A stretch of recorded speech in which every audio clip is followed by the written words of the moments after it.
দর্শক, ঢাকা মেডিকেলে আছেন সহকর্মী মাহতাব মিনহাজ। মিনহাজ, সংঘর্ষে আহতদের কি অবস্থা? সাব্বির, আপনি যেমনটি জানেন যে আসলে আজ দুপুর 2টা থেকে একেবারে সন্ধ্যা পর্যন্ত সচিবালয়ের সামনে যে শিক্ষার্থীরা আন্দোলন করেছে তাদের সঙ্গে কিন্তু পুলিশ এবং শিক্ষার্থীদের ধাওয়া পাল্টা ধাওয়ার ঘটনা ঘটে এবং সে সময় শিক্ষার্থীদের নিয়ন্ত্রণে আনতে কিন্তু পুলিশ টিয়ার শেল এবং লাঠিচার্জ এবং সাউন্ড গ্রেনেড কিন্তু নিক্ষেপ করে। সেই ঘটনায় কিন্তু অনেকেই হতাহত হন এবং আপনি দেখতে পাচ্ছেন যে আমি এই মুহূর্তে ঢাকা মেডিকেল কলেজের সামনে আছি।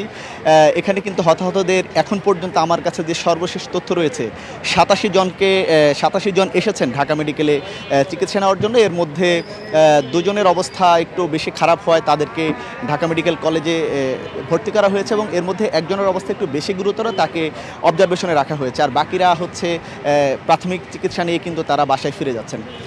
সাব্বির, আমি এখানে থেকে কিন্তু আমি জাতীয় বার্ন ইউনিটে যারা গতকাল মাইল যে স্কুলটি রয়েছে সেই স্কুলে যারা হতাহত হয়েছেন তাদের যে 42 জন ওখানে চিকিৎসা নিচ্ছেন, সে 42 জনের 30 জনের অবস্থায় আশঙ্কাজনক আমরা যে সর্বশেষ তথ্যটি পেয়েছি এবং তার মধ্যে 10 জন মোটামুটি আশঙ্কামুক্ত রয়েছেন এবং এর মধ্যে দুজনকে ইতোমধ্যে কেবিনে শিফট করা হয়েছে, আমরা যে তথ্যটি জানতে পেরেছি। এবং আমরা জানি যতটুকু যে রাত 8টার দিকে হয়তো তাদের সর্বশেষ তথ্য আবার সেখান থেকে ব্রিফিংয়ের মাধ্যমে জানানো হবে। তো এখানে এখনও যারা সচিবালয়ে আহত হয়েছেন এখনও কিছু কিছু শিক্ষার্থী আসছেন, হয়তো সেই শিক্ষার্থীর সংখ্যা 87 থেকে আরও বাড়তে পারে এবং যারা প্রাথমিক চিকিৎসা নিচ্ছেন তারা কিন্তু ইতিমধ্যে আমরা দেখেছি তারা চিকিৎসা নিয়ে চলে যাচ্ছেন।